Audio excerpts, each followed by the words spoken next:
This is Rock City FM News. The time is 5 o'clock. Good evening. Here is the world news at 5. First, the top stories. Police arrest suspect who robbed Vice Chancellor of Crawford Varsity, Igbesa. Former federal public officers still with public assets directed to return them. Court jails former Adamawa State Governor 5 years for corruption. Rainstorm wreaks havoc in several Ekiti State towns. On the foreign scene, FBI head rejects President Trump's allegation that Obama tapped his phone, and North Korea fires fresh ballistic missiles towards Japan. I am Femi Oshinuga, bringing you the news in detail shortly. Police in Ogun State have arrested suspects who robbed the Vice Chancellor of Crawford University, Igbesa, Professor Rotimi Ajayi.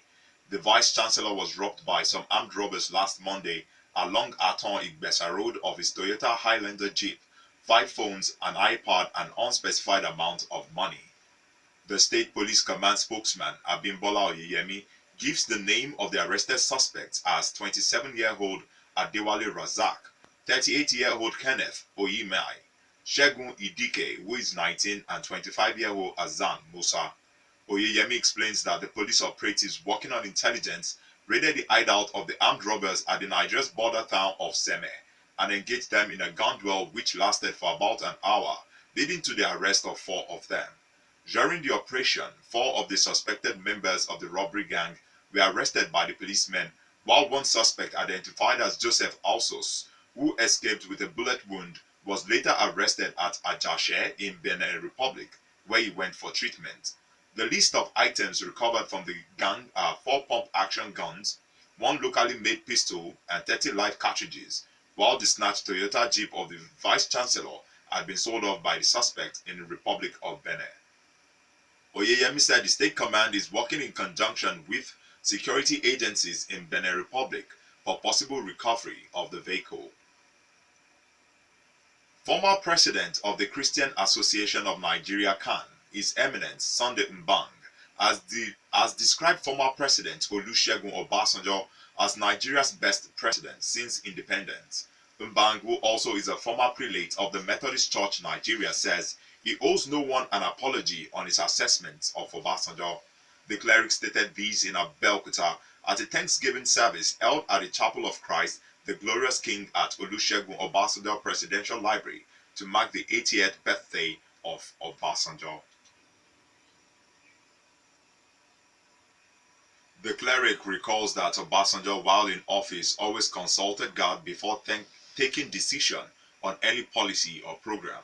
The Thanksgiving was attended by important dignitaries including the Oni of Ife, Oba Enitan Ogunwusi, former President Goodluck Jonathan, the ECOWAS chairman Ellen Salif Johnson, as well as governors Ibikunle Amosun of Ogun and Victor Ipiazu of Abia. Others are the Alake of Egbaland, Oba Adedotun Gbadebo, the Olowu of Owu, Oba Adegboyega Dosunmu, the Oshile of Okiono Egba, Oba Adedapo Tejosho, the Olubara of Ibara, Oba Olufemi Omolade, and the International General Overseer of Redeemed Christian Church of God, Pastor Enoch Adejare Adeboye. Others are the Senate Minority Leader, Senator Godswill Akpabio, former governors Benga Daniel, Adebayo Alawa Kala, Olagunsoye Oyinlola, and Shegun Oni. The presidency has directed former federal senior public officers, including ministers, permanent secretaries, and other political office holders, to immediately return the public assets still in their possession. Finance Minister Kemi Adeosun, in a directive to the federal ministries and departments, also announced the creation of an asset tracking and management project team to facilitate the recovery of the assets. In the circular, the minister also says that a central assets register has been set up to monitor, record, and track and manage all capital assets belonging to the federal government as at December 31, 2016. To facilitate the verification of the assets, all the accounting officers of the ministries, departments, and agencies have been directed to prepare an inventory of all the fixed assets. Governor Rochas Okorocha of Imo State has read a riot act to the 2019 governorship aspirants in the state, whose age is 50 years and above. Okorocha says the age of governorship candidates who will succeed him in 2019 will be below 50 years. The governor stated this in Owerri at the beginning of the 2016-2017 legal year of the Imo State Judicial Service. He explains that the politicians aged from 50 years and above at one time or the other had brought hardships on people of the state. Former Governor Bala Ngelari of Adamawa State has been jailed 5 years in prison without an option of fine by a Yola High Court for official corruption. Justice Nathan Musa found him guilty on the 5-count charges filed against him by the Economic and Financial Crimes Commission, EFCC. The charges involved his awarding of contract totaling 167.8 million naira for the purchase of 25 official operational vehicles in violation of the Public Procurement Act.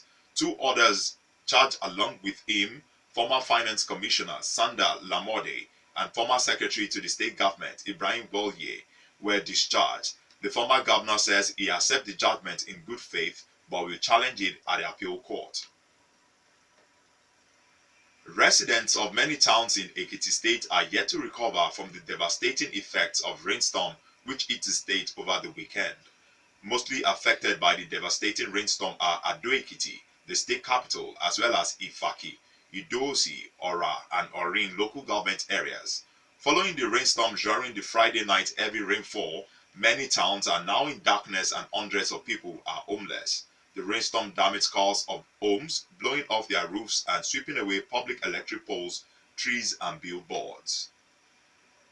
You are still on to the world news at 5 on Rock City 101.9 FM. Up next, we bring you foreign, business, and sport news. Do stay with us. The foreign scene.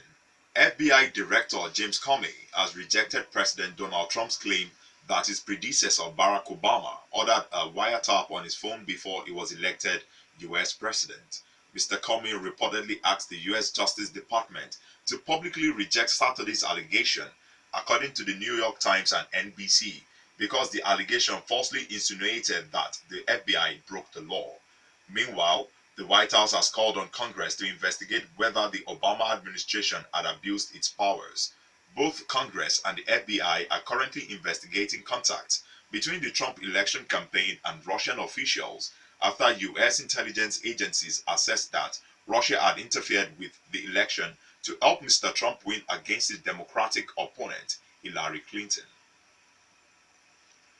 French President François Hollande has warned that far-right leader Marine Le Pen could win the forthcoming presidential election in France.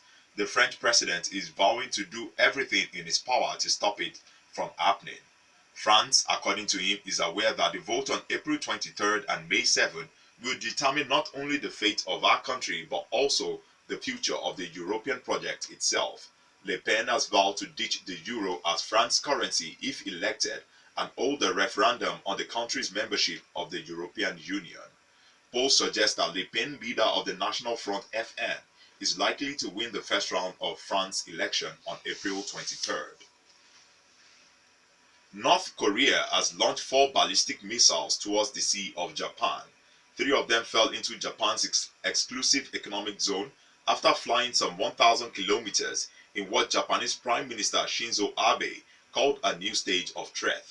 The South Korean military said that they fired from the Tongchang-ri region near the north border with China. The US military said it had detected and tracked a launch but had determined that it did not pose a threat to North America.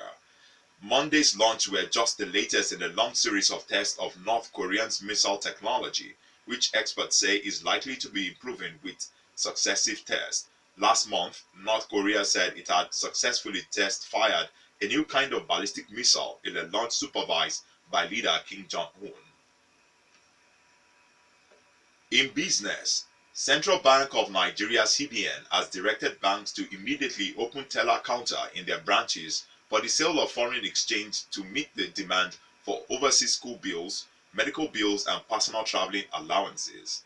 The Apex Bank, in a circular dated March 3, 2017, also asked banks to display electronic board in the banking halls displaying the rate of all traded currencies.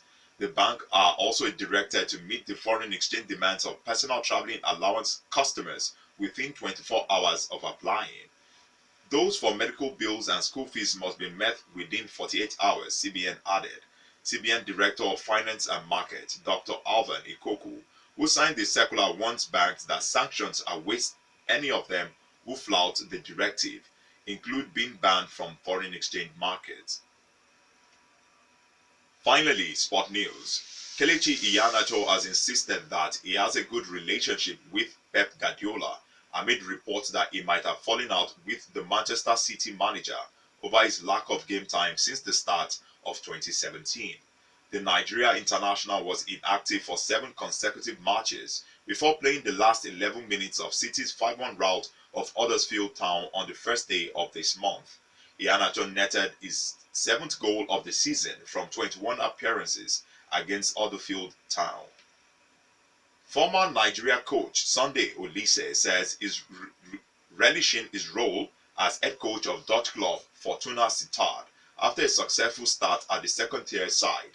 Since arriving at Fortuna Sittard 2 months ago, Oliseh has steered the club away from relegation zone with only 1 defeat in 9 games. Oliseh, who stood down as Super Eagles coach in February 2016, previously played for Dutch giant Ajax from 1997 to 1999 and Juventus and Borussia Dortmund during his club career, earning 63 caps for Nigeria. Oliseh said his biggest challenge at the Fortuna Sittard has been working on the team's confidence. He had previously coached Belgium lower tier side Viatours, and he said the Fortuna job was one he could not refuse.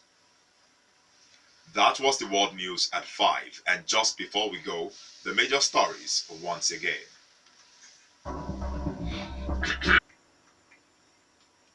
Police arrest suspect who robbed Vice Chancellor of Crawford Varsity, Igbesa.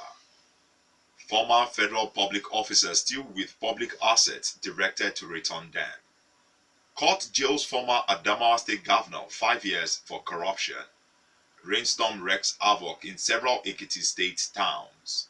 On the foreign scene, we told you that FBI head rejects President Trump's allegation that Obama tapped his phone, and North Korea fires fresh ballistic missiles towards Japan. For more stories and to listen to us live, please log on to our website www.rockcityfmradio.com/live. Thank you for listening. I am Femi Oshinuga.